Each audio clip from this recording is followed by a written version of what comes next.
How's it going, Ghostlings? My name is Ghost Anarchy, and welcome back to Tabletop Talk, where we talk everything TTRPG. Today we've got another book to review, Curse of Strahd. In the last Tabletop Talk video that was released, I reviewed Daggerheart and kind of compared it to D&D and gave my opinion on it as a standalone book. And I kind of used that video to create the standard by which I'm going to review any books going forward. So what we're going to be looking at is first kind of the history and the publishing of the book. I'm going to be looking at the pros and cons that I see within the book and the systems it proposes. And then I'm going to give my overall rating of the book along with some notes for each category. The categories we're going to be looking at in the review are the art of the book, the stories within the book or the overarching story and the side quest stories, things like that, how easy it is to read the book and its organization, how reminiscent it is of the inspirations that it says that it draws from, the mechanics that the book proposes, whether it be small mechanics that kind of slightly change the game or some bigger mechanics that affect overall gameplay for everyone, things like that, my personal enjoyment of the book, and then my overall rating of the book. The Curse of Strahd is a horror D&D campaign published by Wizards of the Coast in 2016, with the most recent update being in 2020.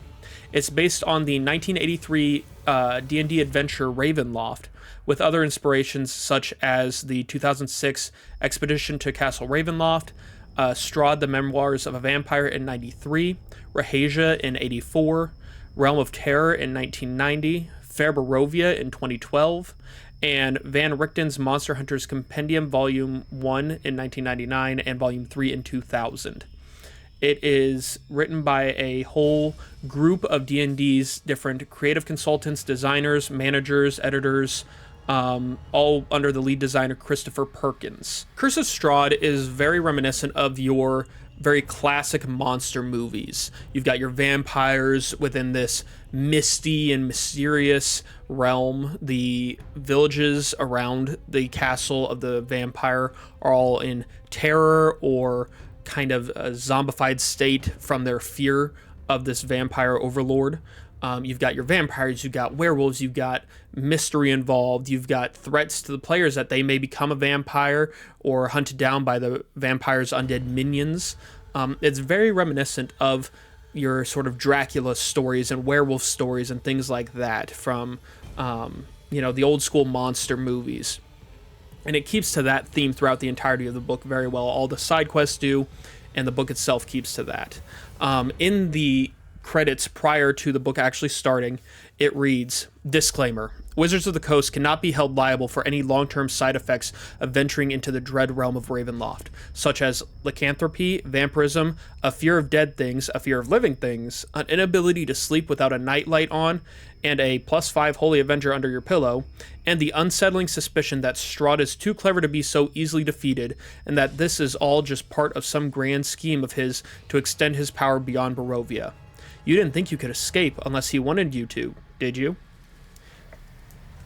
Like I said, the whole book, start to finish, keeps with this mysterious, very suspense-filled monster movie kind of feel to it.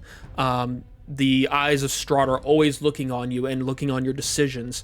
His minions are always just within arm's reach, close enough to react if they need to and if he instructs to. Even the villagers that you're there to help, you may not be able to trust. It keeps that suspense throughout the entirety of the book. So if monster movies and these suspense horror movies are your thing, absolutely look into this book.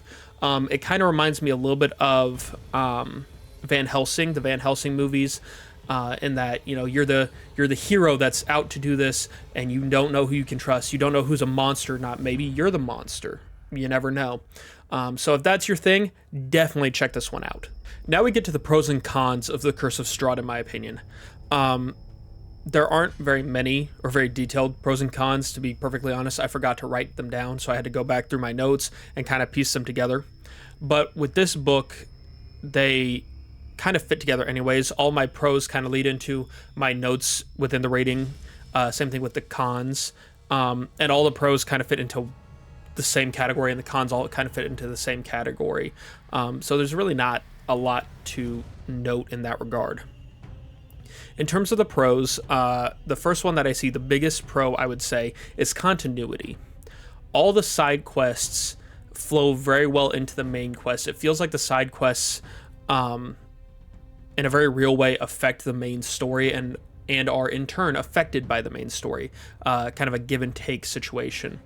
All of them lead kind of to the same place, and it feels like a real world that is affected by this real world threat. This huge threat over this land affects the day-to-day lives of every civilian NPC in the story, and that continuity is very fluid. It's very good. The next pro is the characters and the items and the magic and all that stuff, and the player options as well, fit into the story very well. There's not any like, oh, that doesn't feel like it really fits in here. Why is that there? All of these things fit together very well into the story, into, oh, you have these magic items that are specifically designed to take out vampires and the undead, or your character options like the Cursed One background, where it kind of leads into this idea that, oh, maybe your character has been here the whole time and has seen something, and this is what set them on their path, or in the other realm, they saw something that has all led to this one point. The items, the monster hunting packs, everything fits well into this world and really immerses the player characters into the world. And the final pro is that the added story mechanics are incredibly engaging. You have a mechanic where Strahd is essentially following you around the whole time. Either he is, or one of his kind of spies is following you around the whole time, and there's mechanics to determine, okay, maybe Strahd interacts with you at this moment, how he interacts, things like that. And you have the tarot card mechanism. That's another one, where at the beginning of the campaign, you pull out, normal playing cards, or they made a specific set of tarot cards for the Curse of Strahd that you can find. And you pull these cards, and it determines where these enemies are in the story, or where this item that you can find is, or different things like that. And it really adds a lot of engagement into the story, so that it's not just like, okay, we go here, we do this, we're done. We go here, we do this, we're done. And then you finally, oh, hey, here's the big bad guy. It allows for more connection between, oh, Strahd is watching us this whole time, we better be careful. Or, oh, maybe there's, this magic item here. The fortune teller said that it could be in this location, so maybe we should look around a little bit more and try to piece things together.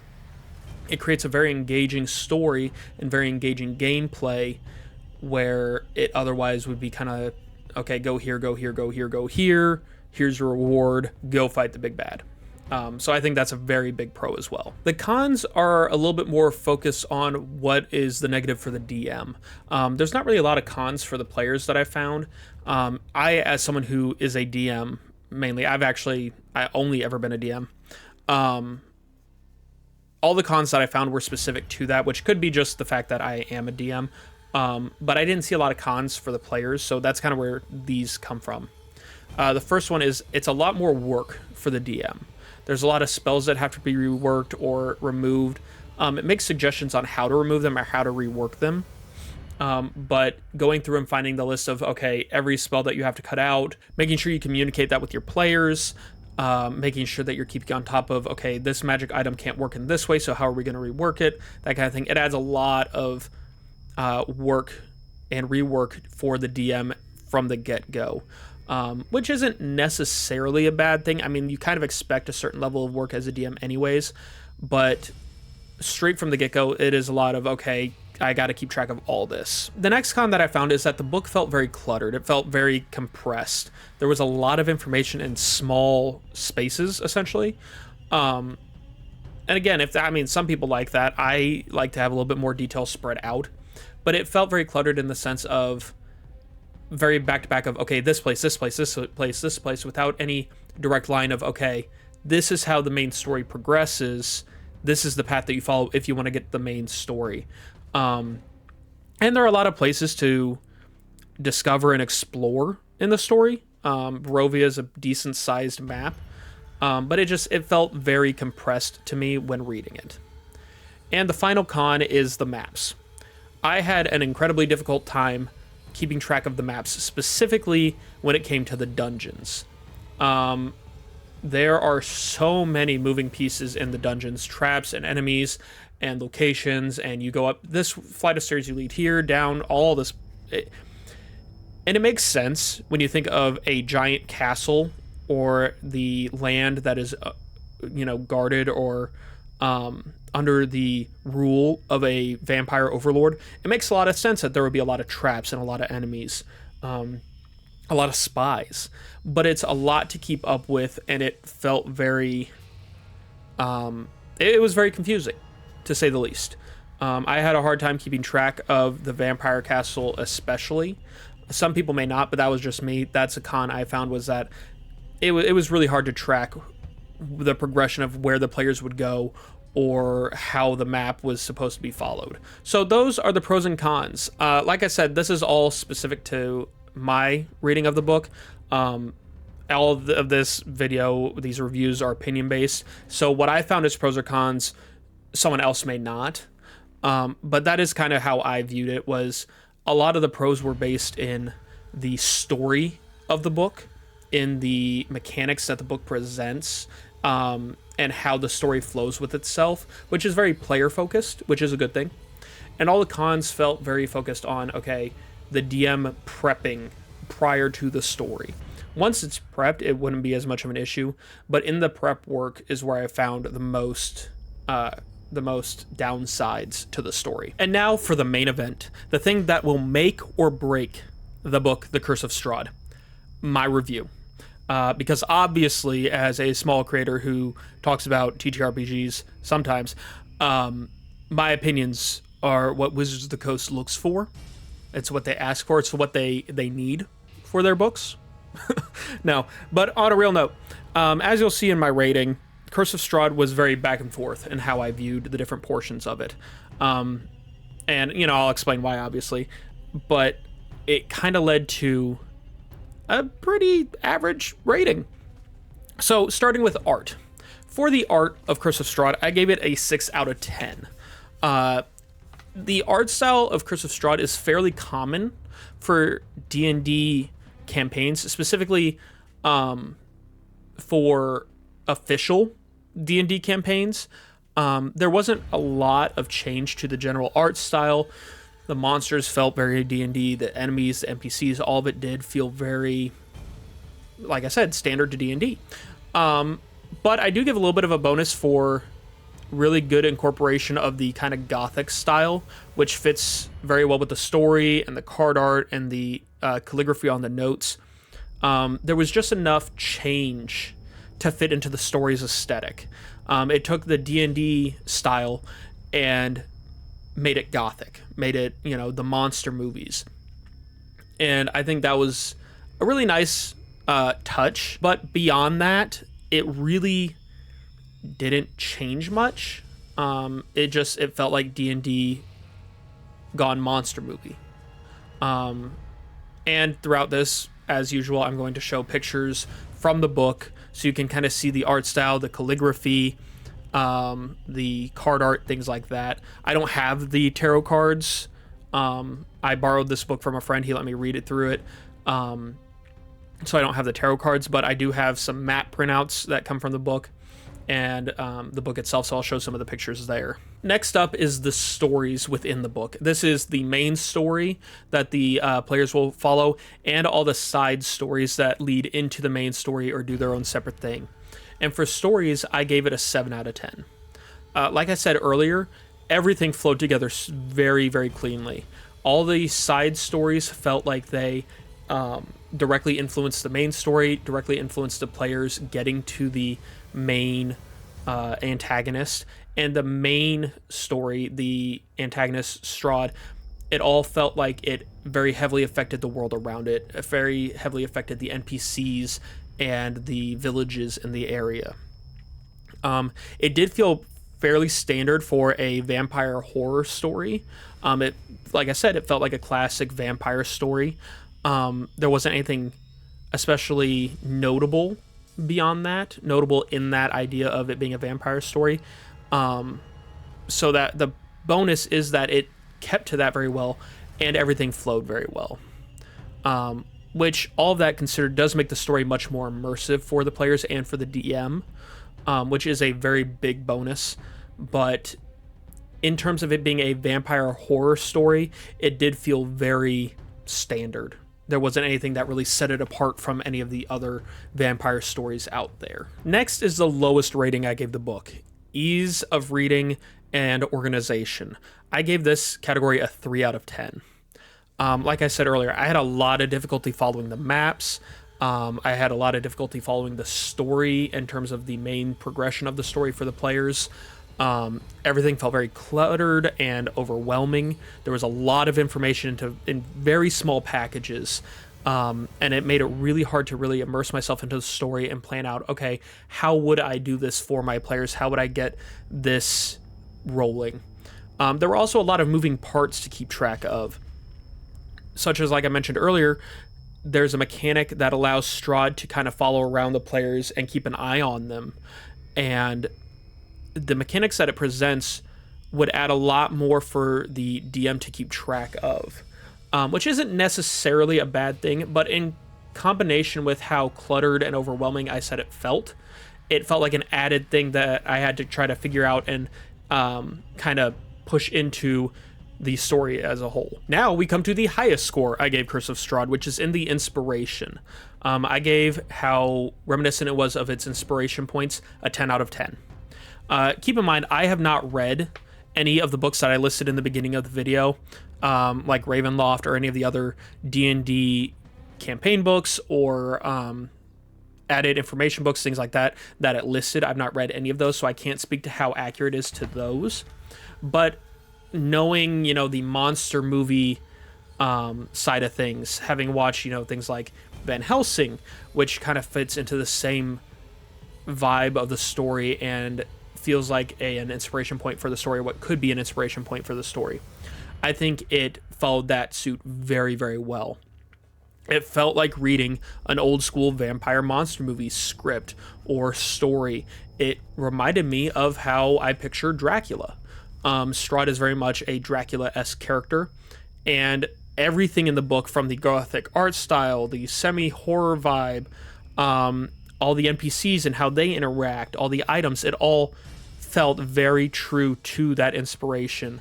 It felt like another in a long line of successful monster movies that, people go and watch reruns of, the re-releases.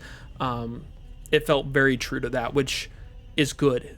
That is the main inspiration point, and it succeeded in what it set out to do in its storytelling in that way. Next, we come to the mechanics that are presented within the story, which I gave a 7 out of 10. I like all the mechanics that were presented in theory, but in practice, they felt a bit hard to track and utilize effectively. Like I said, you have the whole mechanic where Strahd is following you throughout the story. That felt a little bit hard as the DM to try to figure out, okay, when am I going to utilize this? How am I going to utilize this? I need to make sure to keep on top of this. The tarot card thing isn't a hard mechanic to get set up and to pull. It's just another thing to keep track of, to remember, which, again, not terribly difficult, but it is another thing added on. In terms of the character options and flavor text things that the book suggests, all of those fit in very well. Like I said, the Haunted One background adds a lot of potential for your character to already be kind of introduced to the story, which is really good. It's a really good idea to have that connection already pre-built that kind of leads to a character being able to help the party in a different way, or to go by their gut reactions, or maybe to be influenced by Strahd himself. You have the flavor text changes for how spells work, which make a lot of sense, especially regarding how Barovia is its own dimension, and you can't leave that dimension because of Strahd.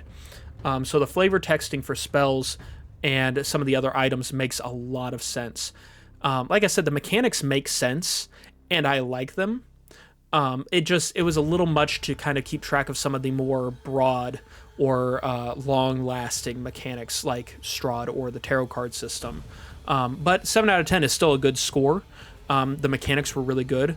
I really liked them. It was just, like I said, a personal preference thing, really, more than anything else. And now for the final category, my enjoyment while reading the book.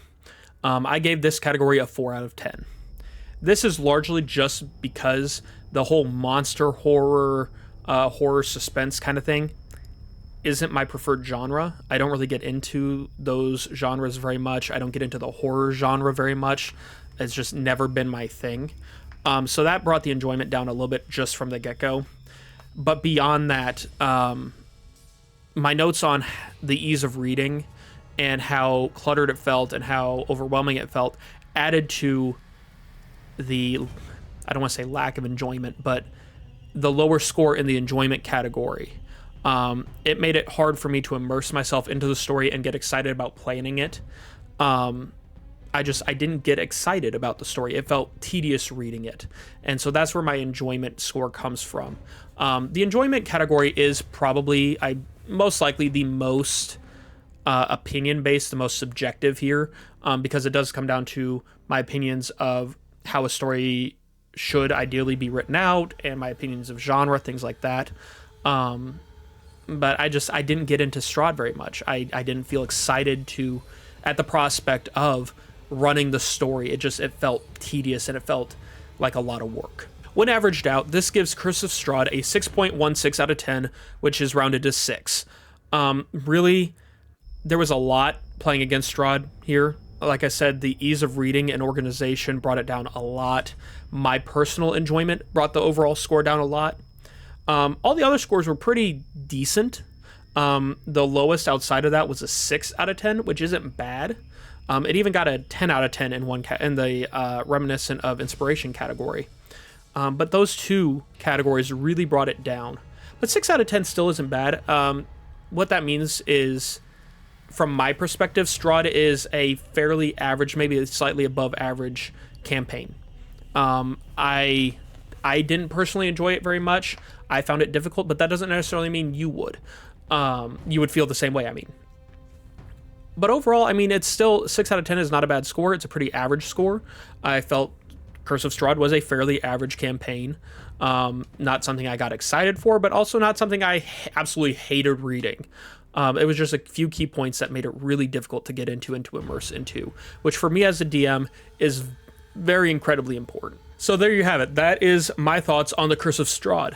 Was it my favorite book? No. It really wasn't my cup of tea, but that doesn't mean it won't be yours or someone else's that you know.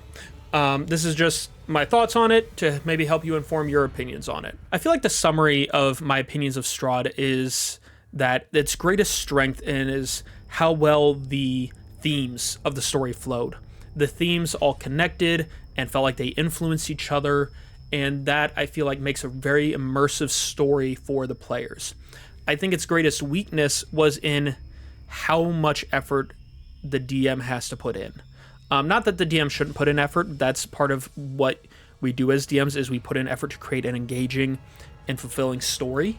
But there were things that I feel Curse of Strahd should have done differently to make it a little easier on the DM so that they could also immerse into the story easier. I feel like that's the best way to summarize the strength and weakness of this book. But check it out. Look at other reviews. If you like it, buy it. If you don't, no harm, no foul. Like I said, I borrowed it from someone. I was pretty sure that it wasn't going to be my cup of tea just because I'm not into the horror genre as much. But I liked reading it well enough to keep going. I didn't just cut off halfway.